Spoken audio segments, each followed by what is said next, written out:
Hello and welcome to another Video Games to the Max. This is number 128. We are the official 4-1 Game Zone podcast. I am your host, Sean Garmer. With me today, usual co-host, Mr. Marc Morrison. Howdy. Well, it's been about a week or so. Yeah, almost exactly. So how's everything been going? Pretty good. Just playing games like usual. Well, I know you have actually put out that Odin Sphere HD review now, so... That's a better title than what they called it. Yeah, much easier to say. What's your, you put it as one of your top games of 2016 so far as well. I mean, so that must mean you really enjoyed it after all. Yeah, it was good. It's a little grindy in spots, but what RPG isn't, to be honest with you. Most of the battle system remains pretty fun. Depends on the character, but it offers a lot of good value to it. Especially since you can go back to the old version, which is bewildering. Oh, you can go back to the old version? Wow. Yeah, it just has an option for normal or the original mode. And I tried it for an hour, and I was like, I don't want any part of this whatsoever. Yeah. It's a bit broken. Once I started getting dizzy from just attacking foes, I was like, nope, I'm out. Because this new one isn't you can just wail on enemies completely. You get dizzy and knocked away, but there's nothing preventing you from just continually hitting them, except for one character. So I almost never died in that game. Just doing it on normal? Yeah, I only died once, and that was because I was watching a Person of Interest episode as I was playing it. Probably not the greatest. It is a game you could... Oh, yeah. Yeah. You just kind of keep one eye on the game, but I mean, it depends on the character, but most the first two characters can really take care of themselves, so it's alright. It's only the third character that's really the problem.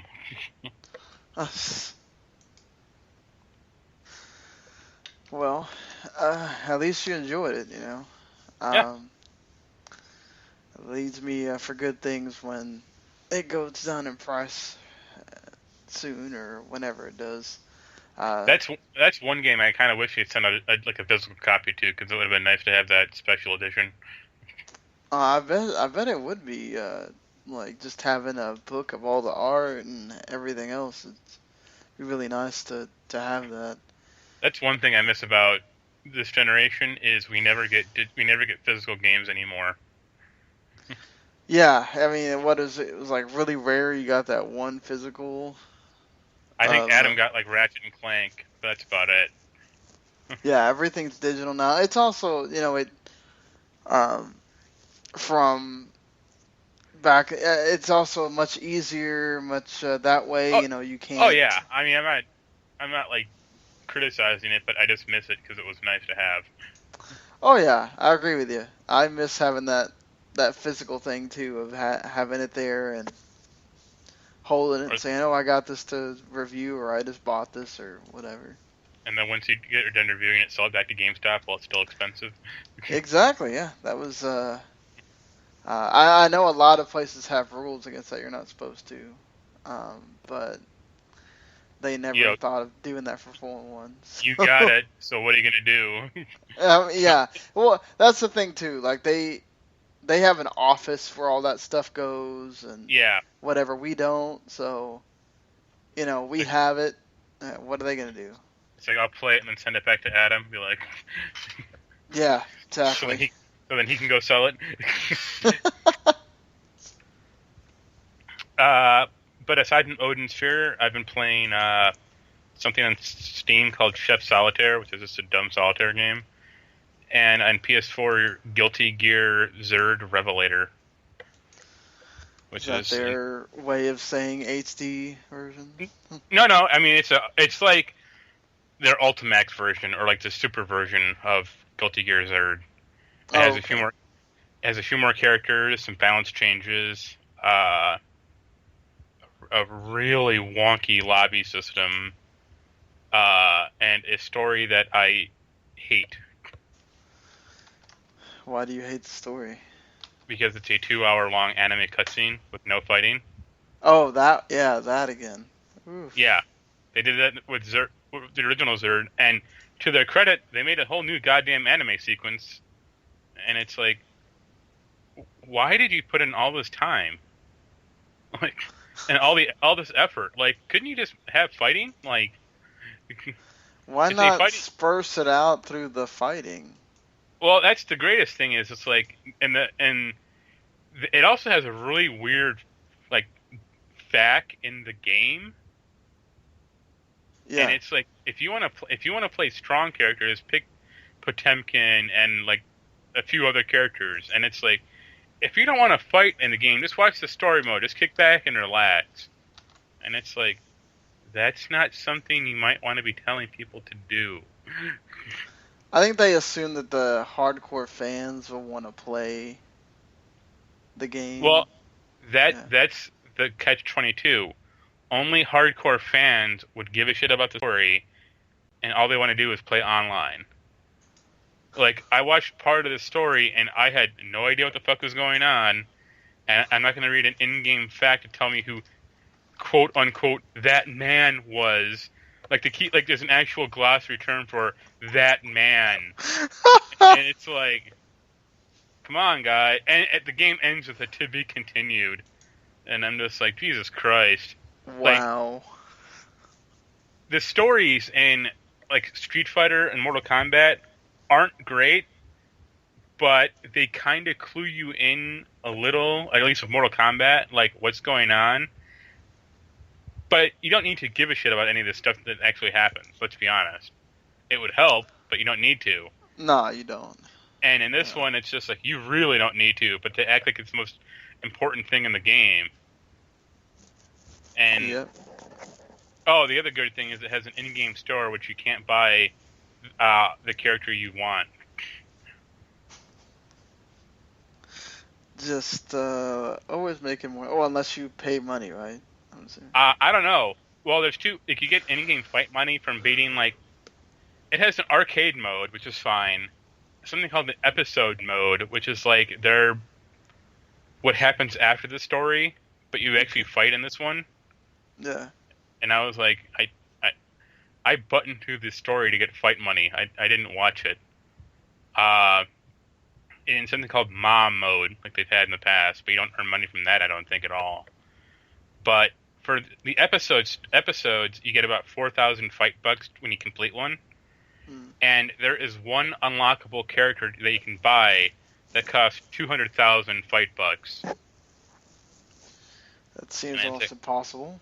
I'm going to be here a while. To be fair, once you beat once you quote unquote beat the story, you get 50,000 fight bucks, but you still got to earn 150,000 left to beat them or to unlock them. That's kind of a lot. Yeah, if you want that one character, you'll be there. Well, there's nothing else to like. All that's left to buy is colors, voice packs, badges. I think for the online lobby, which is insane, and that's it. And you might be able to buy fight money. I don't know. I'm playing like a pre-release version, so the servers aren't quite on in America right now. Yeah, it won't be until Tuesday. Next week. I got in one online. Well, the lobby system's up. You can play online, and I did get into like an American server, which is fine. But the Japanese servers are where it's at, and you get stomped because they're fighting Japanese people who have been playing the game for 6 months or 3 months or whatever. So it's like one online. Well, the lobby system's up. You can play online. Wow, this is bad. I'm having to press a button where I swear I hit X when that came up, and my phone apparently does not respond to that. So I'm listening to you talk on the feed on accident. Anyway, that was bad because that means you guys probably heard that too. Yeah. The one thing I'll mention is the lobby system is You press enter a lobby, and it's a series of rooms of 64 people, and you're set inside of a Japanese fishing pond with a bunch of arcade cabinets around to challenge people with. And it's like, why does this exist? And you have a little avatar you run around with to step up to the arcade machine, and you can customize your avatar and even buy clothes for it. And it's like, no, I don't want to do this. I really don't. And I found another character you can unlock, but I don't know how to get him yet. Well, I assume he'll be free DLC or maybe paid, but I'm not quite sure. Probably. There are a few spots on the game selection for locked characters, so. Yeah, they probably have some kind of DLC in there, something I'd imagine. But it's still a Guilty Gear, so that's up to you if you like it or not. I kind of do, but it's really, really fast and damaging. Yikes. So but they do include a new stupid mode though, which is nice, where it's just press buttons and cool stuff will happen. I appreciate that. Hey, at least they make it worth for you to keep playing it, you know. And I bought a Japanese copy of Suikoden 2. Jeez, how much does that cost? $15. Oh, okay. Yeah, it's the American. No, it's the American one that costs money. I guess because the Japanese one is more readily available. Yeah, I think it actually is. Yeah. I saw a news story about Suikoden 2 about they're trying to convince Konami to put the first 2 games on Steam. It's like, good luck with that. Yeah, it's not happening. I mean, I would love it. I mean, just pack in the emulator, a PS1 emulator, and put the disc in and say screw it, but it's Konami, so no. Yeah, I think we have a better shot of them putting that on mobile. It was. It actually came to Japanese mobile and PC back in the day. Well, if it came to PC and they would have to localize it, which means they're not doing that. Yeah. But again, they already have the PS1 copy, so it wouldn't be that hard, I don't think. No, I mean Square Enix does it. Yeah, but Square Enix, for all their faults, they still care about putting out games. Yeah, to a degree. True. They haven't done it with Final Fantasy 12 yet, but 12 I think is the hardest one because of that system and all that stuff. I mean, everything else was. Yeah, but they did 10 and 10 too.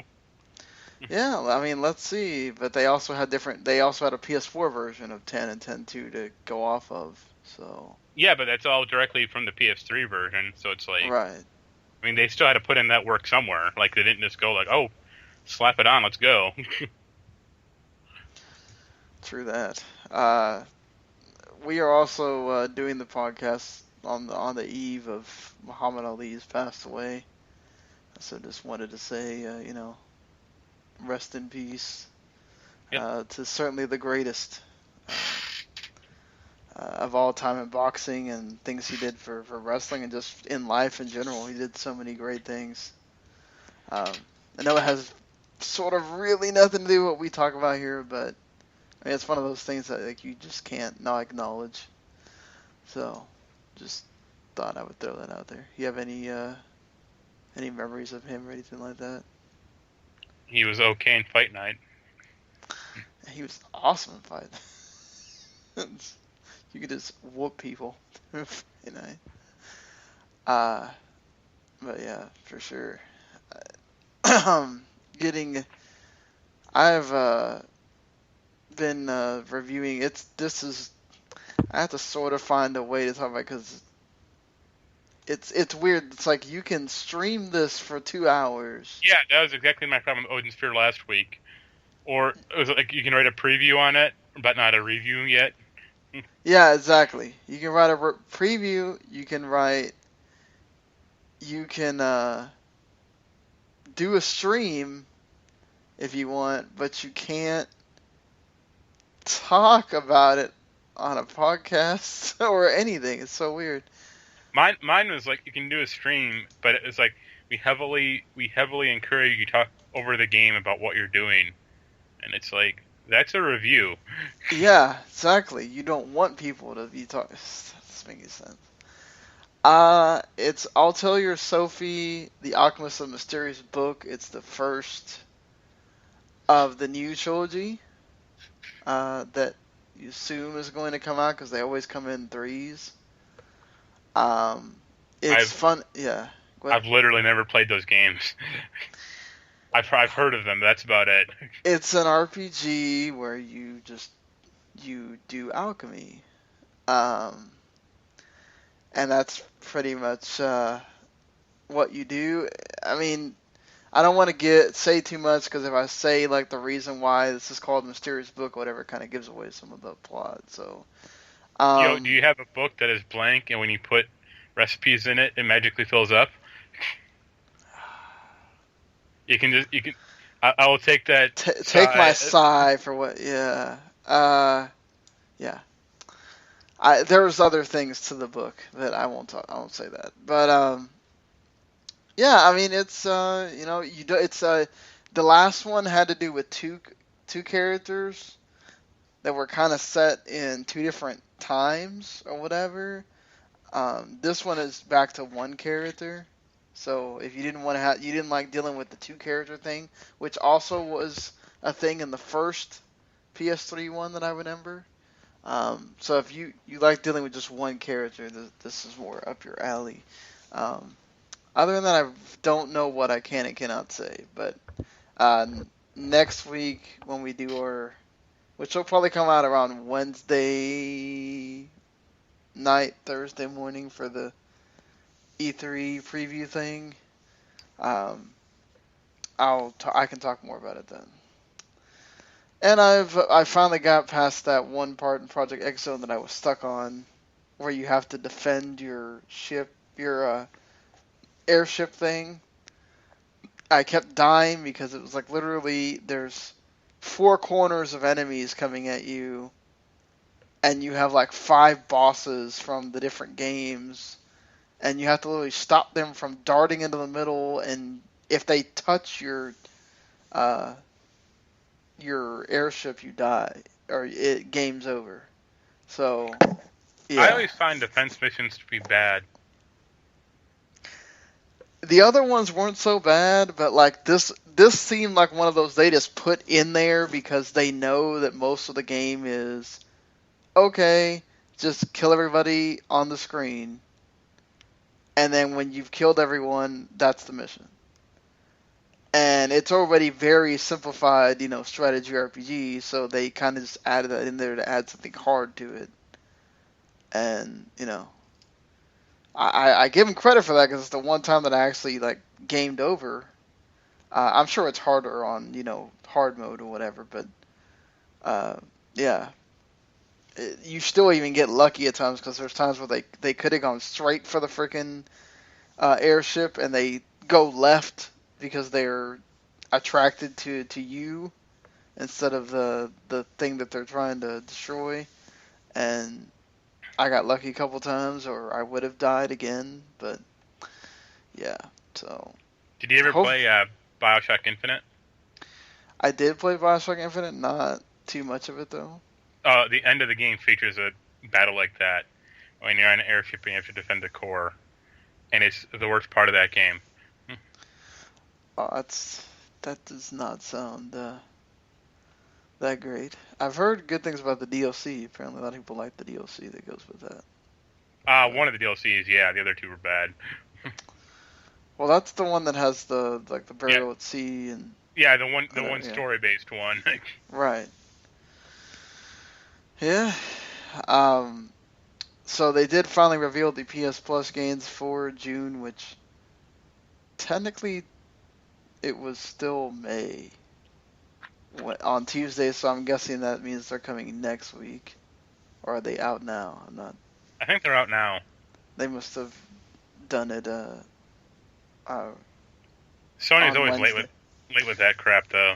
I just remember that one time it was like the 30th, and because it wasn't exactly the first, they made you wait a whole week until it was like the 6th or something, which was silly. I guess they didn't do it this time. But you can get, for PlayStation 4, it's actually two pretty good games for people that complain about the PS4 getting crap or whatever. You get NBA 2K16 because the finals, game 1 already started. And you get a Gone Home Console Edition for PlayStation 4, and then you get Echo Chrome, which I think I already have, and Siren Blood Curse, all 12 episodes of it, which I have never heard of. Nope, neither have I.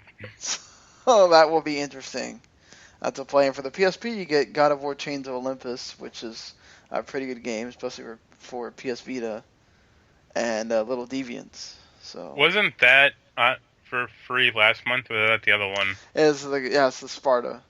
God. So, yeah. Hey, if you wanted both those God of War games, I guess you can. And you didn't buy your PSP like every other person in the world. Yeah.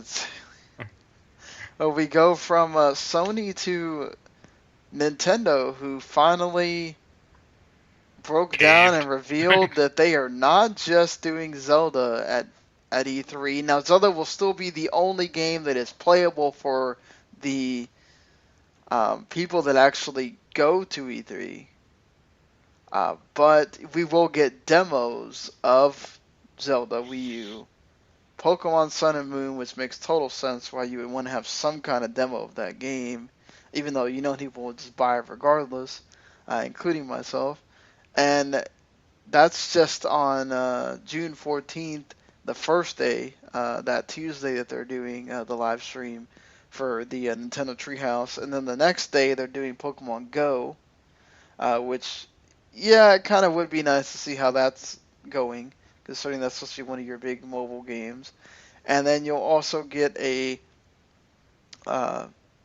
get some time with Monster Hunter Generations, Dragon Quest VII Fragments of the Forgotten Past, which is I guess the HD version, whatever, of that game, and then Tokyo Mirage Sessions FE, or hashtag FE, whatever, which used to be the Fire Emblem Cross Shin Megami Tensei Persona game.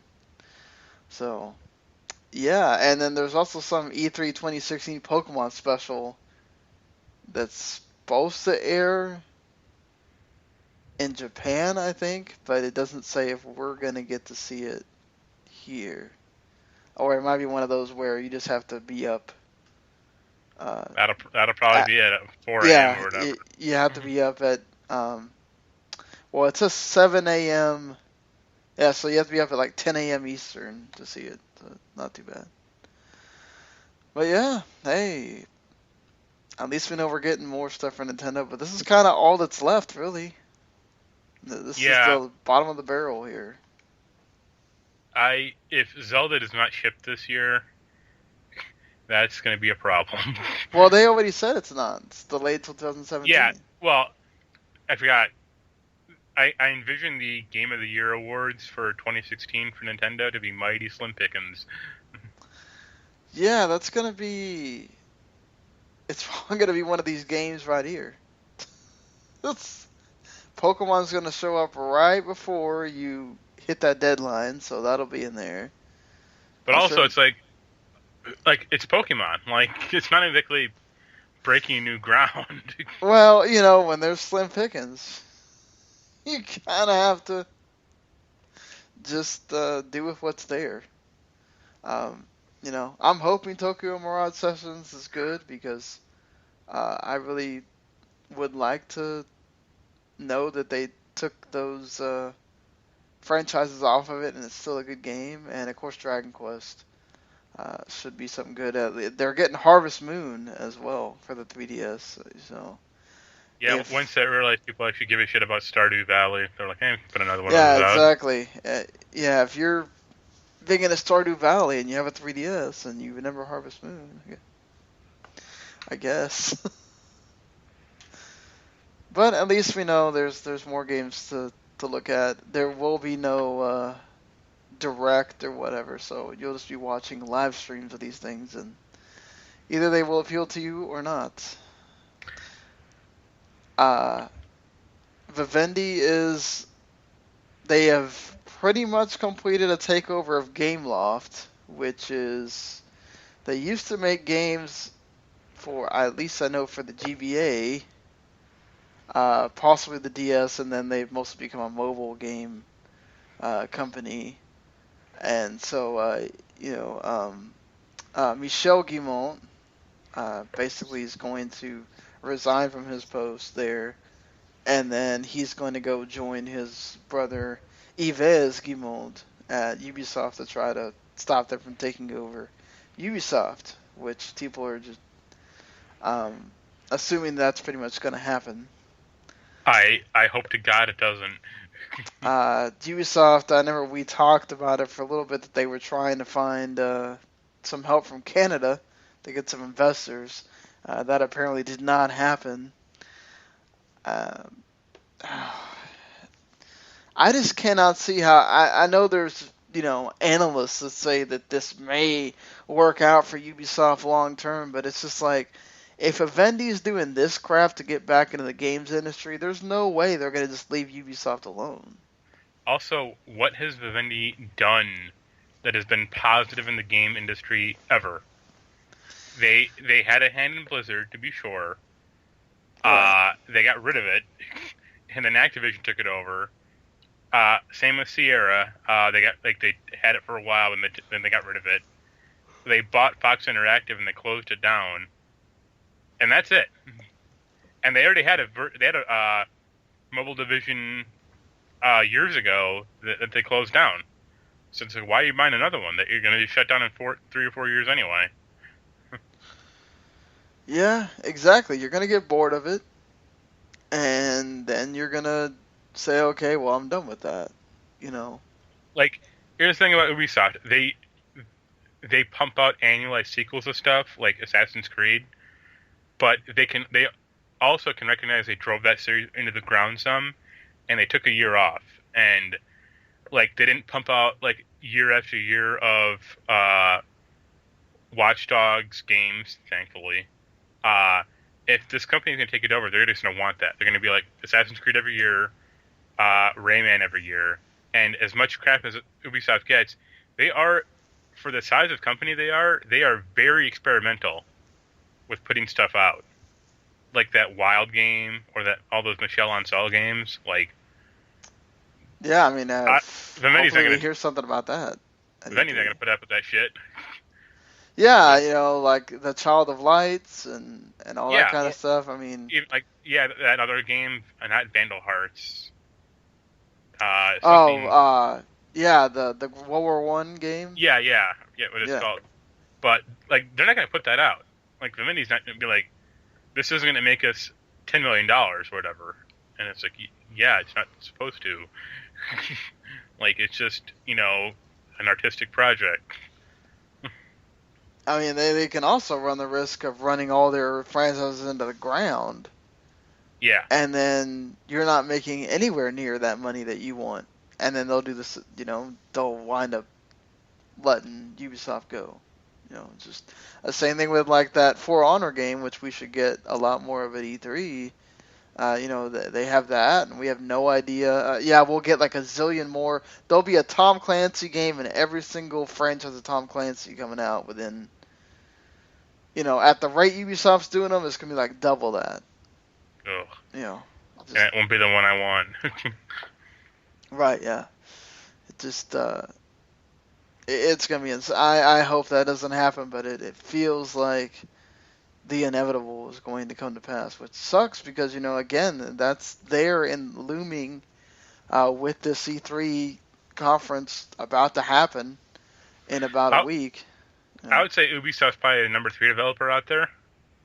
If you think that EA or Activision and then EA are like number 1 and 2. Right. Like, if Vivendi wanted to take over someone, take over like Capcom. Like, a company that has a very long history, or like a very long franchise that you could quickly pump out money from. Like Ubisoft does not really have that.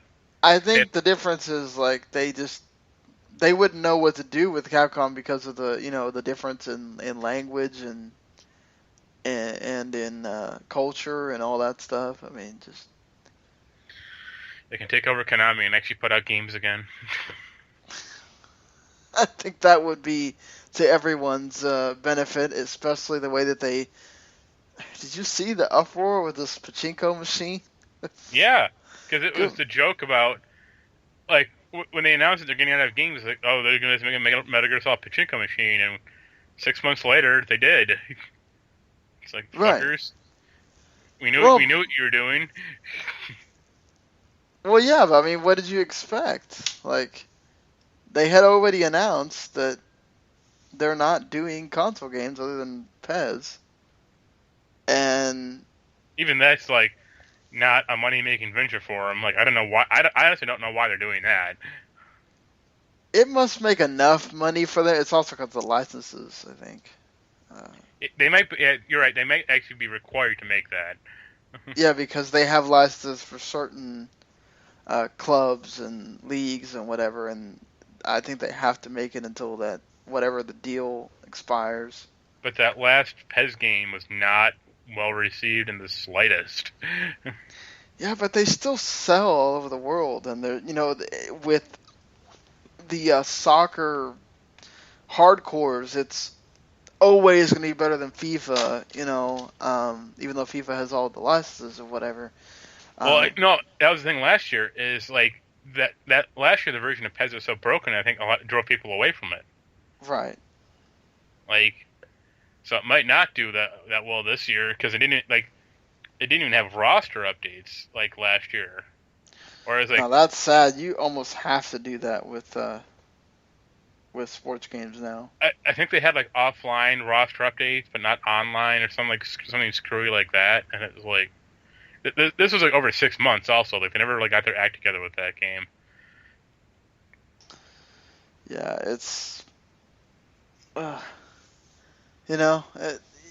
you would hope. Just hopefully that one of these days Konami comes back to it, but right now, well, it's all like from what I've read, it's all like the CEO who's like mandated this, and he's also like 75 or 80, so he's just crazy or senile. So that doesn't make any sense. Like you would think that he would keep doing what they've been doing instead of. That seems more of like a younger person to go, well, consoles are kind of doing whatever, and yeah, go ahead. I think if a younger person took over, they'd probably do that. Right. It's another thing too with E3 coming up and the thing with these new consoles, and is this going to be a negative? And we do start seeing people start striving away from that, where it's always been this, oh yeah, consoles are dying, but they're really not. But then you have the the .5s come in, and especially with the Sony one, that apparently the VR doesn't work as well at all with the regular PS4. So if you get you almost have to get the Neo in order for it to work really well. If this is going to be an issue, so it's going to be interesting if maybe Konami winds up being ahead of the curve or not on this. But that being said, I was going to tie in the thing with Vivendi to The Division. For some reason, has a movie, and Jake Gyllenhaal is going to take over his second Ubisoft franchise as the lead actor, and he'll be the producer for this movie. Why are we even having a Division movie in the first place? Because The Division sold like 8 million copies. And at its core, it is kind of just an interesting story. Like, a virus is in New York. Try to like fix it. I guess I can buy that. It's fine, but just. But like, what is that going to be? Like, is it going to be like him in a cover throwing out like a portable turret or something, like that'll look But silly as it's hell. not like we haven't had movies about viruses and stuff taking over the country. It's like, it's either going to be really bad or it could be good. Did you see that Prince of Persia movie? No, the Prince of Persia movie's okay. It wasn't terrible. Uh, I don't really like Jake Gyllenhaal personally, but I like him in some things, but like not in action movie hero roles. right, yeah, he doesn't strike you as that kind of person. Like Donnie Darko, Rocket Boys, like Nightcrawler, he's fine, and it's like stuff like that. But him trying to be like action man, it's like no. Yeah, agree with you. But same thing with like Jarhead. I didn't really like it too much in that either. But who knows? Like it'll probably be bad, but I still may see it. Can't be any worse than the Warcraft movie. Yeah, or that Assassin's Creed movie. I have more hope about the Division movie than that one, to be honest with you. That's sad. And the Assassin's Creed movie is the franchise that Ubisoft banks on the most, and that's the one. No. Don't worry, they'll cast a Rayman movie eventually. It'll be Jaden Smith as Rayman. You know what? An animated Rayman wouldn't be too bad. Real. Oh God, no. How are you gonna do that? What the hell's Rayman gonna do? That's the big surprise. Yeah, that'll be the surprise at the Ubisoft conference. Rayman live action. That'll be that. Final Fantasy 15. They've revealed some stuff that's going to go along in the story with that. You're going to be able to save wherever you can. It is not totally open world. It's more of the more places you go through, the more ability you will have of the map to explore, and you can fast travel back to places you've been at before. The car is going to be faster than chocobos, but you also get a flying car eventually where you have to, I guess, do like Flight Simulator and take off and land, and you can game over if you die landing. That sounds fun. Yeah, that's a little worrisome. Is there crap in the sky you have to fight, and you can add the parts to your car like the gummy ship? As long as they make it cool and that you can see them, I wouldn't mind. But that was the problem with like the gummy ship. You can see the stuff and it acts like it's doing things, but you just add it in so many weird ways that didn't make any sense. Yeah. That bothers me just a little bit because it's like I don't want to be game overing constantly because I didn't land the ship right. Hopefully it's not too difficult. You will have a skill tree to go through, and there's like 7 different types of weapons I think you'll be able to choose from. Wasn't it like mix and match weapons? Yeah, you can do that. You can mix and match weapons and whatever for like, Noct. Yeah, he creates his own weapons or some bullshit like that. Yeah. I got a feeling that game like really exceeded their like they really went off the beaten path with that game, like as far as story goes. So I got a feeling that game's not going to do that well for him. Like graphically, it looks great, and even the battle system looked fine. But I'm interested in RPGs for the story, and they have not mentioned that at all. Yeah, I think the story is sort of just going on this trip with them and experiencing what they experience, but I don't know. That's not a story. That's Animal House. Yeah, I think you also have that thing with like I think his dad is the king. Yeah, the king or like that's been a problem the past few of those games. Like the writing is not good, and this one they're not even like pretending to care about it. They're like your car can fly. It's like all right, what's the motivation of these characters? But your car can fly. You can save anywhere. It's like, what am I like? Why do I care? Yeah, they'll say the stories in the Final Fantasy 15 anime. Or it'll be like 30 hours of crap, and the last hour they just exposition everything away. Oh, geez, don't remind me of the 13 games. So. I was thinking more about Final Fantasy 8. Yeah, 8 did that too. But, I mean, 13, they just wanted you to read like an encyclopedia to find out all the info. Or if not, in Lightning Returns, they just had, what's-his-face tell you the whole damn story while you did stuff. It's like, this is even worse. Thank you for that. Speaking of creating, Skylanders has finally announced their new game, or not, Activision has announced a new Skylanders game, and it's all about creating. You're going to create your own Skylander, basically, using their robust in-game character creation menu, and it will work with all the other zillions of Skylander characters, or you can, especially if you use this, what is this pod that you can take with you. You can actually take it to a friend's house, because you can co-op with it. The creation crystal, and that will sort of keep your character there, and you can level him up. So sort of like what the amiibos could have been. They should have called the toy box. That'd have been funny. And they do have new Skylanders you can buy. 20 new characters and 11 former in-game villains called the Skylanders Imaginators. And you'll have Skylander Senseis, too, that have Sky Chi. That's basically like their big move or whatever.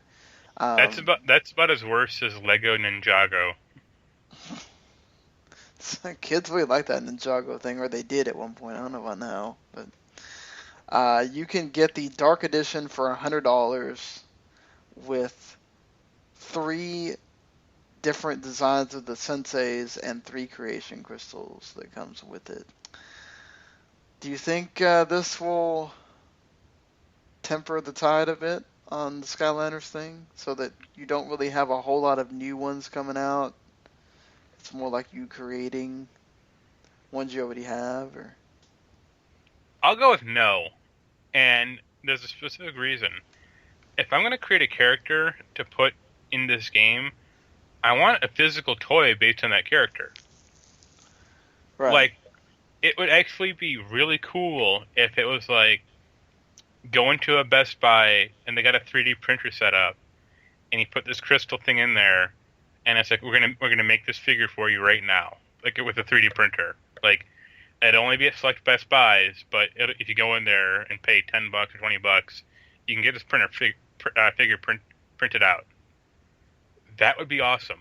If they did that, it'd be cool. That what they're doing, what they said, what this sounds like, it sounds lame. Yeah, I think it's more about like sort of the wrestling version of this, like where you just have your created character, you get to take it with you. So is John Cena a Skylander? You know, I'm surprised WWE hasn't. I seriously, when they were going through with the, what were those? That one that they had the show on the network and everything. Yeah, the toy thing, or. Yeah, the I don't remember what they're called now, but. Minifigs, or I know. Yeah, those minifigs. So, why they didn't think of doing something like that with those? They could have made some money, especially with the kids. It's because they would have had to have gotten a competent developer to do it, and that is not Ukes. Oh boy, Ukes! Don't remind me of that. The fact that they're still making those WWE games is depressing. Like when 2K took over, it was like a glimmer of hope. Like, all right, we can finally get rid of them, and like get it under like an actual developer. And I was like, nah, we're just gonna keep them. It's like, great, thank you. 2K16 was good though. Yeah, but it's not as good as a few of the past ones, like 13 or 12. Right. That's because they finally seemed to figure it out there towards the end, before 2K took it over. But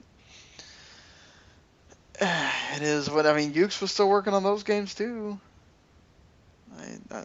I don't know if it's the combination of 2K and Ukes maybe not working, but at least they figured it out with 16. See what 17. Well, at least we know it's bringing Goldberg. So get ready for lots of promotion with Goldberg everywhere, and he will have a story, I'm sure. I really hope I hope that if you get into a match with Brock Lesnar and you both get disqualified, there's like an achievement that pops that it's like you both left. That'd be the greatest thing ever. It's like go through the WrestleMania 20 match and make sure the crowd hates you again. Don't do anything for 20 minutes and just leave. That would, I don't know how you would do that in the game, but that would be interesting. I mean, he's just like a character, though. They're not going to build a motor on him or anything, so who cares? No. I mean, look at Arnold and well, they might. 16. They might. I mean, yeah, it's true. Like, with Sting, they didn't do that, but who knows? They probably won't build anything around him at all, but I don't know what they're going to do now. I mean, they're running out of old eras they can go to and just make a whole mode out of. So this is going to be interesting what they do this year. WCW era?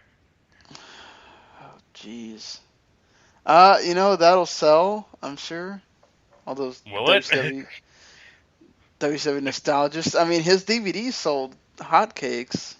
They can digitally scan in David Arquette. Oh, God. You know what? David Arquette, what's he doing now? I bet he wouldn't mind. That's just... Hey, what is... I don't see him saying no. Yeah. So... This is something that, I mean, we've talked about this whole thing with the VR or whatever, and what it's going to mean and how popular it's going to be. And former EA CEO John Riccitiello, or Riccitiello, I think I misspelled his name wrong here, but he's pretty much kind of saying, like, everybody's expecting too much out of the VR at first, but it will come. Like, VR will be this huge thing. But just further down the line, just people don't expect like it to be big out of the gate, especially with all the things it has hampering it, with people not being able to make them fast enough, and still don't know how it's going to perform on the PS4 for Sony. And you pretty much already know you have to get the Neo or the whatever the Scorpio for Oculus if you want to have that on a console for your Xbox, whatever. So, do you believe him that it is going to flourish, but maybe just not at first, or do you think this is going to be one of those things that's a fad again? It's already flourishing, but it's to a super specific market. I mean, if you asked most people now, like just on the street, like, what's an Oculus Rift or what's it a Vive, they're gonna know what the hell it is. Like, it's too much of an expensive toy right now for mainstream.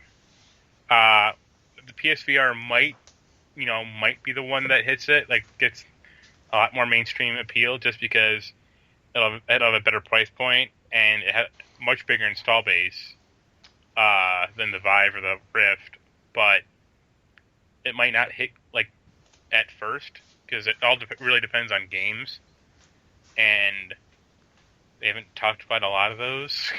They showed a few, like that Golem thing, and a few others, but they need to have like 15 really good VR games when that thing launches, not one good VR game and 10 crappy ones. Yeah, and even then, I don't know that the games are going to be the thing that totally draws the people, because again, it's still that it's expensive. Yeah, Like that's the other thing is like the VR is the most relatively price happy at $400, but that's still too much money for most people that really care about. Like a console is one thing, but an add-on to the console that is more expensive than the console itself, most people are going to balk at that. Now, if it's $200, that'd be fine, or even maybe $300. I mean, I think $400 is still fine personally. I can't afford one, but I mean, sure, why not? But the $800 for the Vive, it's like that's a month's paycheck for most people. Yeah, exactly. And even then, you got bills, you got other things. You're not gonna. I would say to have at least a $1,200 or $1,500 computer to run it. Yeah, exactly. That too. You know, if you don't have the most up to date computer, probably not going to run that thing. And even then, again, like what I mentioned earlier, we still don't know. There's that big rumor going around that Neo is being made because it runs badly on the PS4. And if that's true, and it does not run very well on the PS4, that means you have to spend another $400 on the Neo. I think if it runs badly, Sony will have to have a trade-in program for the PS4. Yeah.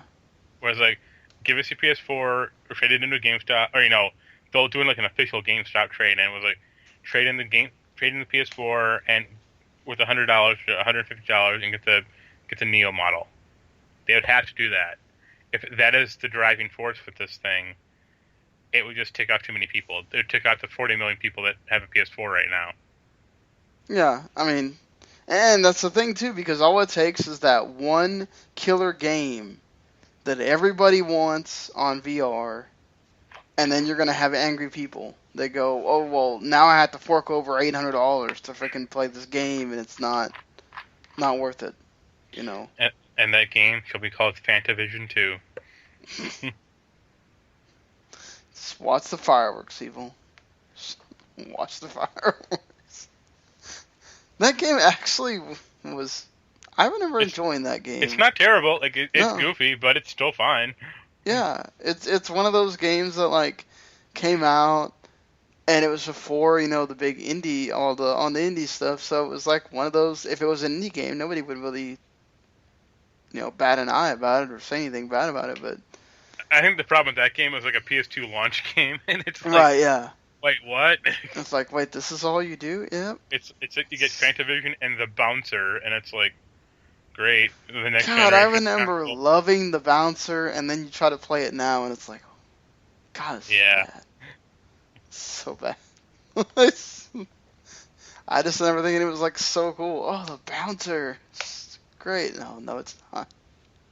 That's how they fooled you back then. Yeah. They slapped Square Enix on it, and it's going to be gold. Oh, exactly. Back then, you had Square Enix on the thing. It's like, yep, this is going to be great. Oh, fuck, this sucks.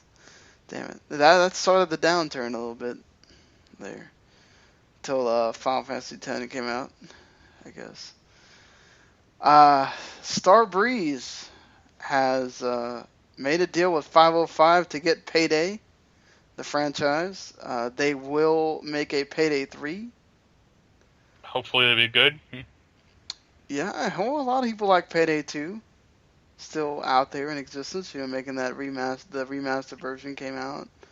I heard that was garbage on consoles. Like I think it still has problems on like the Xbox One where it doesn't work.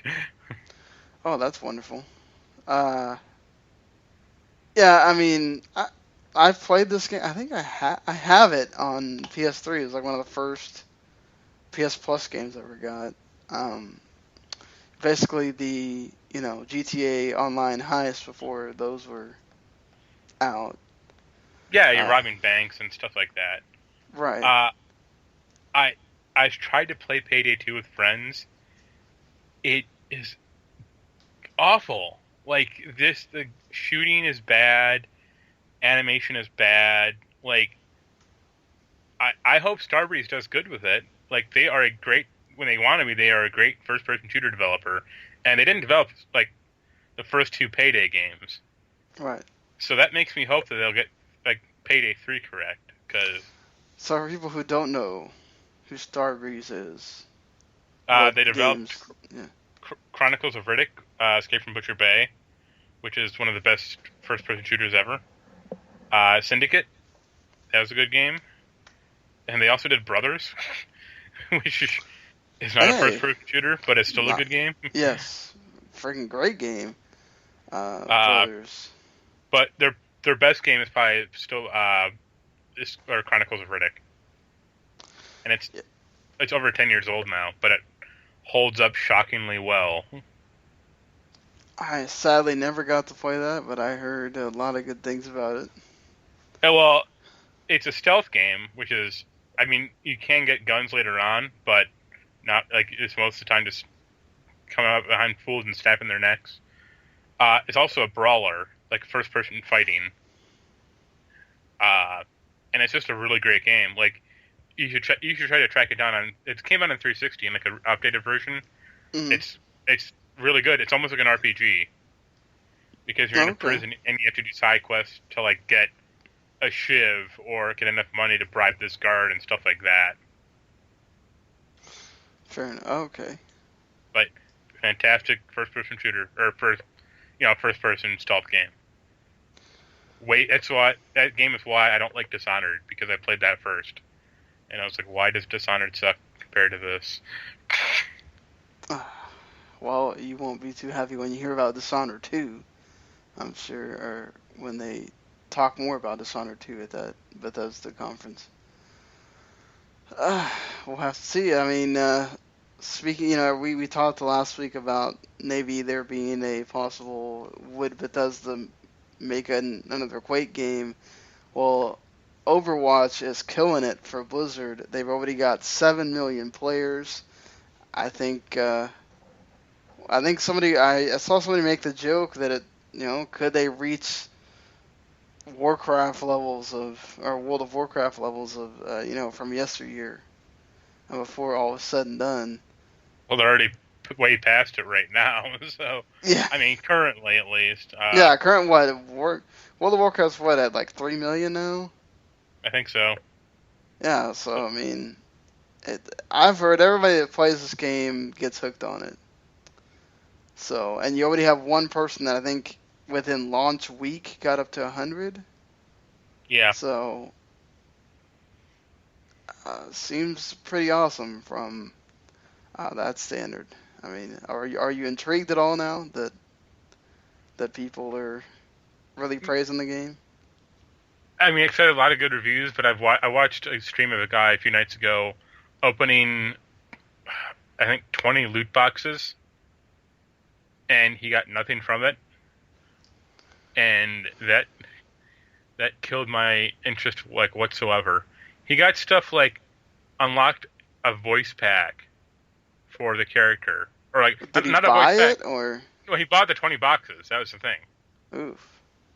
You get 3 to 4 items per box, and they range from common to legendary quality. And the things he kept getting most of were sprays, to tag the walls with, and what are you gonna do with that? Oh, those things are that's a big business in some games, especially Counter-Strike and stuff, where it's this is your tag. And it's okay, whatever. That and lines of dialogue, or the lines that the characters say to each other. You can he unlocked those. You can what? Yeah, and I watched he's the last 4 or 5 boxes. He was literally praying I hope I get something for a character that I actually use, and he didn't. He got one legendary item. He's I never use that character at all.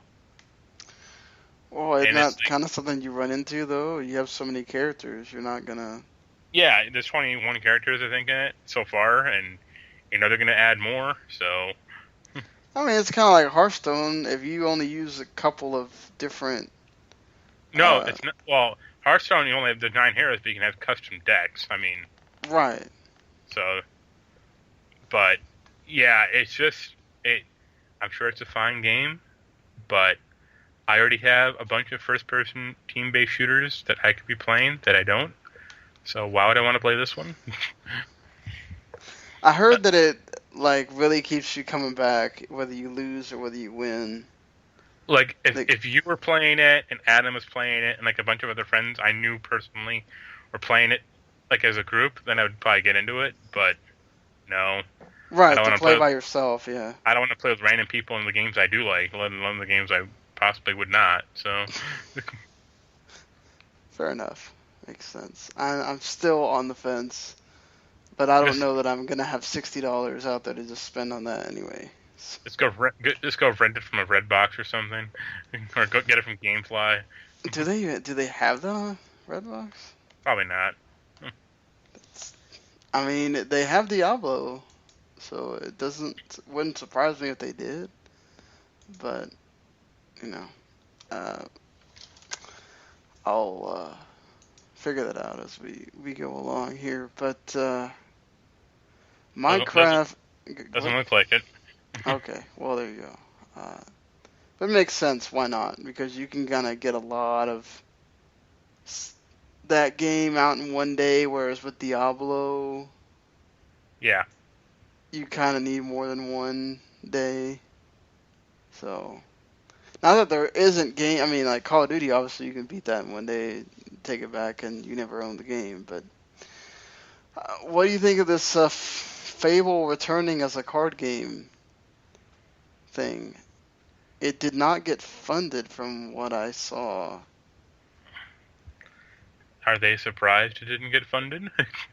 I mean, who wanted Fable to come back as a card game? I would say like no one. It's still the Kickstarter is still going on. It has $55,000 out of $365,000, and it has 24 days to go. It could get funded. I don't care about it. Like, you can't just they try to slap the Fable name on with Fable, the Kinect thing, and this Legends thing, and it's like that's not what Fable is. Fable is a story-driven single-player RPG with morality choices. It's not a fucking card game. Well, it's the same thing as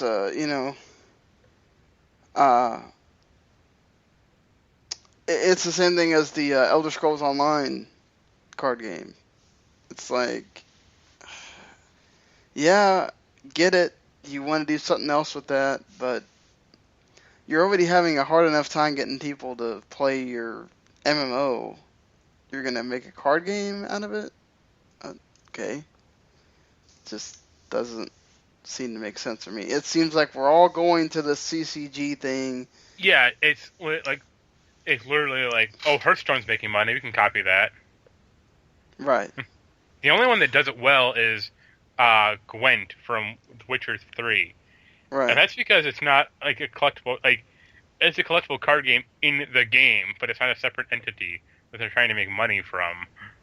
Right, it's not the Final Fantasy VIII thing. You're playing it in the game, but it's not something that you're going out there and spending money on your own outside of it to go, oh yeah, I'm really gonna do this. Oh, I'm sure if Final Fantasy VIII came out now, though, they would.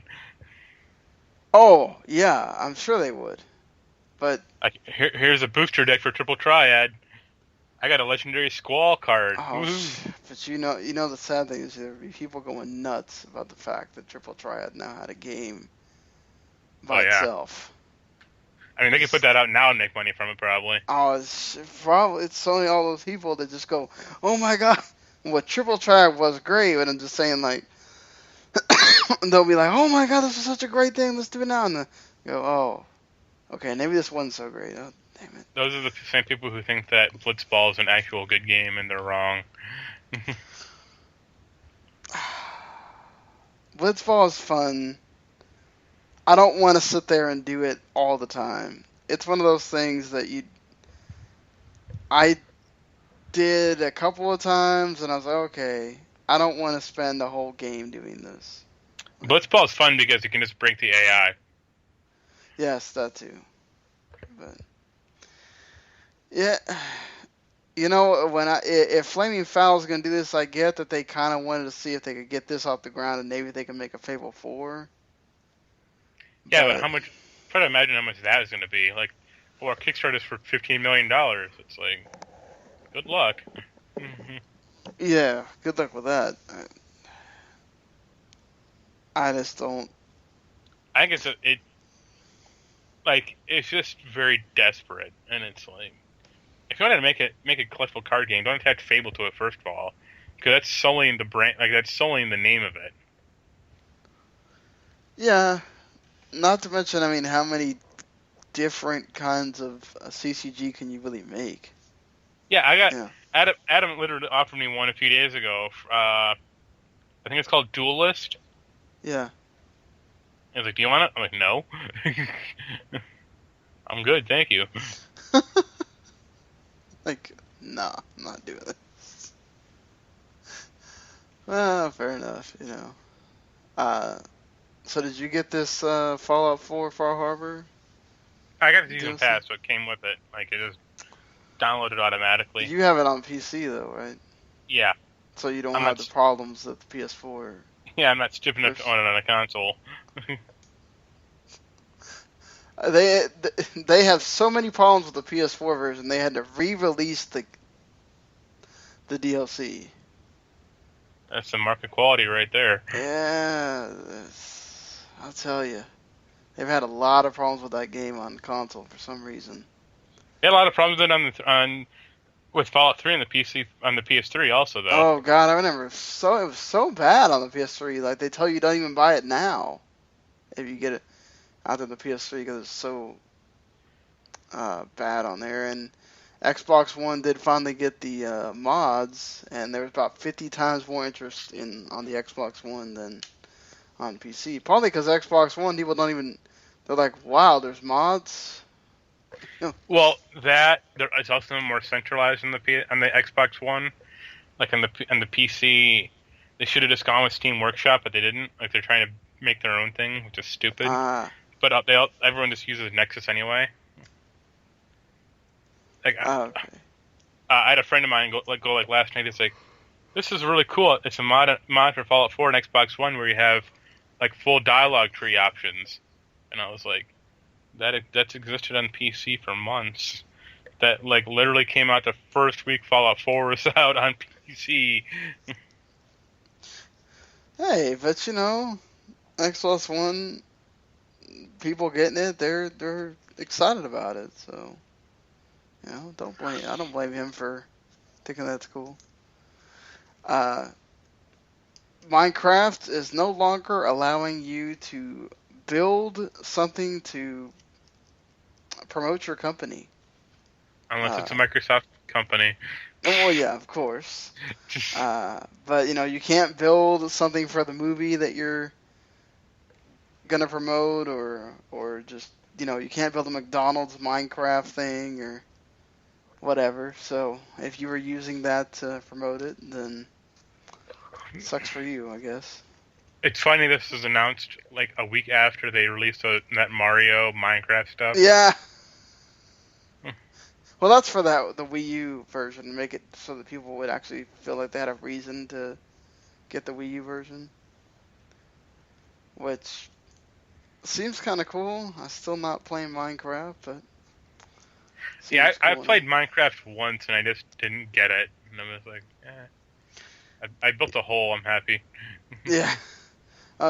Something I am playing Minecraft-wise, the Minecraft Story Mode, episodes 6, 7, and 8 are going to have actual real Minecraft players be put into the game itself as characters. So, that's cool. You can buy it, Season Pass, $15. I didn't know that thing was still going on. Yeah, they added 3 more episodes onto it for a new story. So, see if that's gonna do anything or not. Like I said, I kind of enjoyed the Minecraft. If it wasn't for the good like voice acting it has in it, I probably wouldn't care so much. But you know, the story's not like the greatest thing ever, but it works for what it's in. Something that I know we've talked about it, and you that watches these shows, um, Willa Holland, who plays Speedy and Arrow, was basically lambasting DC for the way that they do their separating their TV and their movies, and that they had a lot of DC characters they had to kill or not even have on the show because they're separating the universes, and she thinks it's pretty shitty. Yeah, like Deathstroke. He was an Arrow for the first 2 seasons, and I don't think he got killed off. He just kind of got written out because they had Deathstroke and Suicide Squad. Yeah, same with Harley Quinn. They had her in season 2, looks like, and then they had to write her out too. That's kind of shitty, you know. I get that they don't want to have to deal with, oh well, this happens in the show, then we can't do this in the movie or whatever. But you can find ways around that, you know. Well, the thing is Arrow already exists in like another universe. Then like they've introduced the multiverse in the Flash, so it's like who cares? Like you can have multiple Deathstrokes. And in this show, it can be like a white guy, and in the movie verse, he can be a black guy. It's like, or who cares? Period. Like, you don't need you need to have a logic to it. Honestly, like it's just like whatever. There's 2 Deathstrokes. It just goes into that larger problem with DC in general. That they see their movies one way, Marvel sees their movies another way, which she makes a point of. You know, the way Marvel does things with Agents of S.H.I.E.L.D. But yeah, but that's a little of the same way. Like they are like the TV show is reacting to the movies. The movies are not reacting to the TV show whatsoever. Right, but isn't most of the TV show based around Inhumans, and we won't even see that? Well, that is the thing. Is like we're gonna have an Inhumans movie. It's nope, no, we're not. Yeah, they keep just delaying that. And now it doesn't even have a date, pretty much. Well, I think it got canceled. That was the thing. Because it's like, what are we gonna spend more time on, a Spider-Man movie or an Inhumans movie? Tough choice there. Yeah, exactly. We're gonna certainly do it for the Spider-Man movie.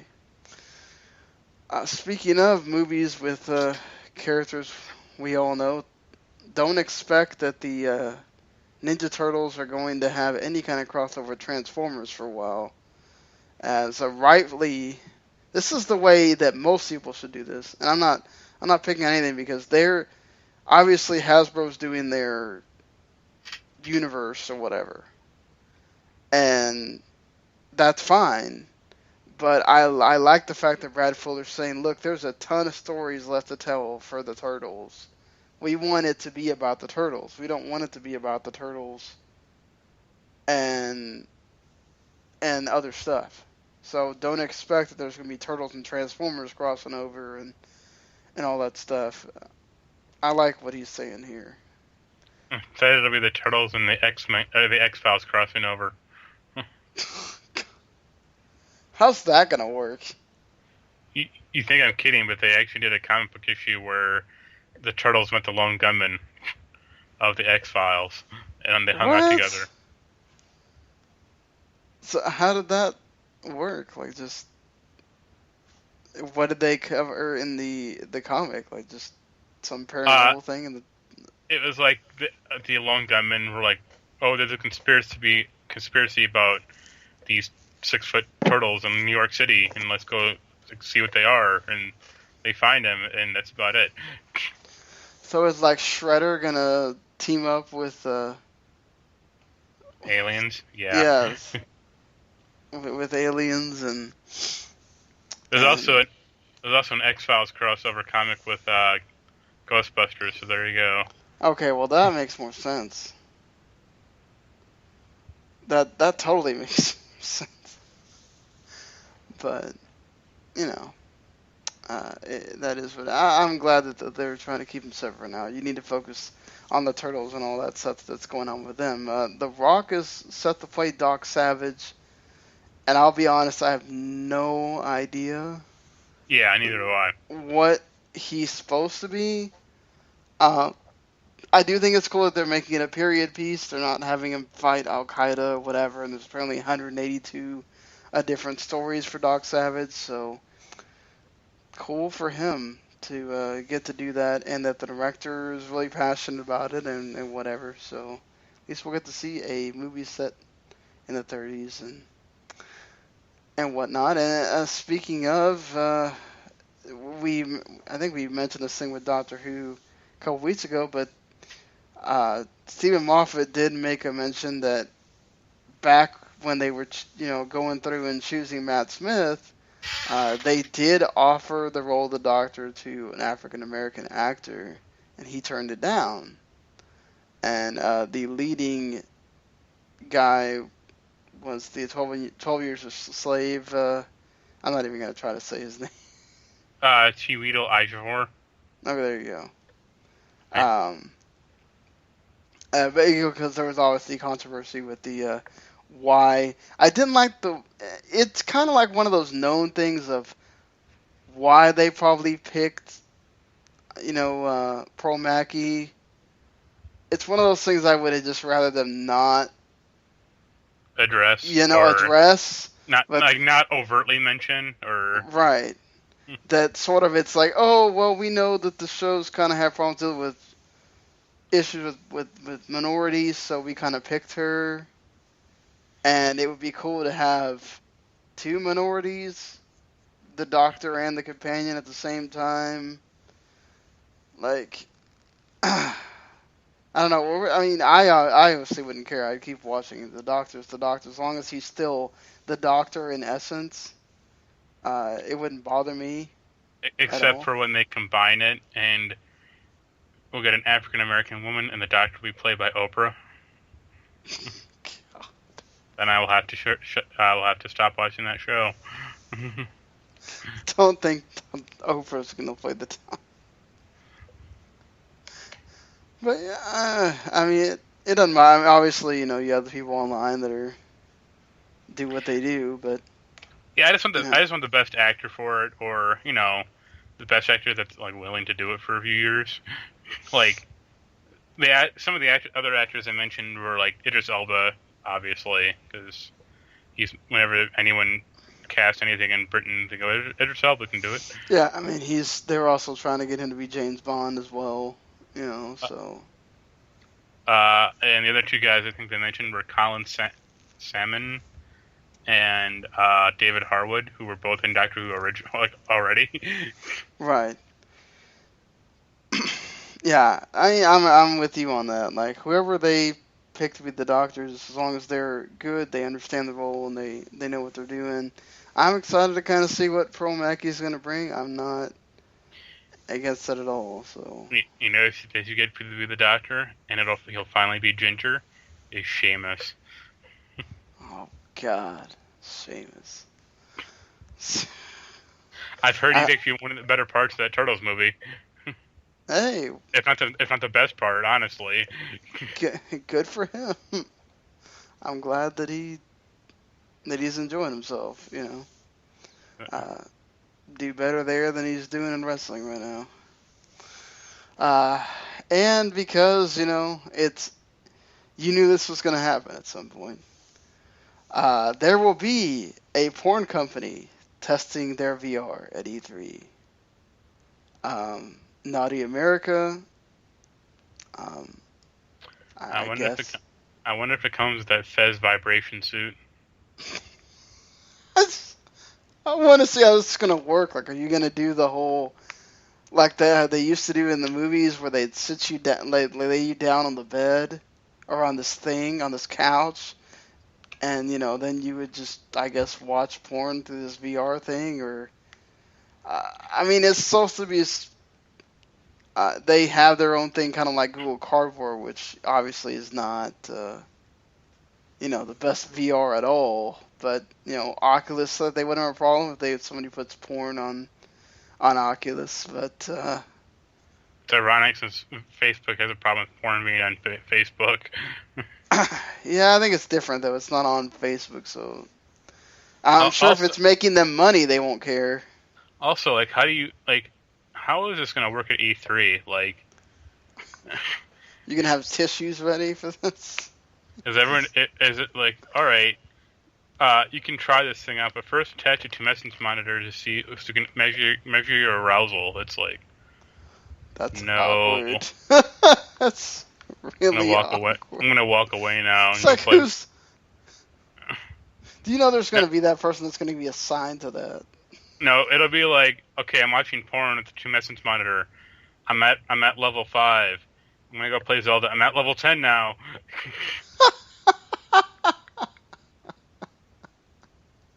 Did you get aroused because of the woman or because of Zelda? They're one and the same thing. Knew you were gonna go there. But yeah, I mean, we already talked about 2 of the games that are coming out. The 2 that we're reviewing: Guilty Gear Xrd Revelator and Altair Sophie: The Alchemist, the Mysterious Book. Both for PS4. Xrd is coming out for PS3 as well. And the Mirror's Edge Catalyst is the big one coming out right before E3. So catching that wave before you get to it. I've seen a lot of video for it. That game was kind of shaky to me. Well, I assume it's going to be shaky, just what you have to do with it. But, you know, I hope it's good. I enjoyed the first Mirror's Edge for the problems that it had. I enjoyed it up to the point where I got stuck in the sewer, or stuck in this, like supply closet or something, and I was like, fuck this. Yeah. It took me a while to get through, like, the first couple of levels, but after that, Like, the idea of the open world city, though, is kind of cool. Yes. Yeah, because it was before you had this, like, gluttony of open world games, so it's really cool to get to see the city that way and everything. And then you also have the Kirby Planet Robobot, which I've heard is good. Of course, it's Kirby, so you really can't mess that up. Coming out on the Friday that, usually Nintendo has reserved for their games.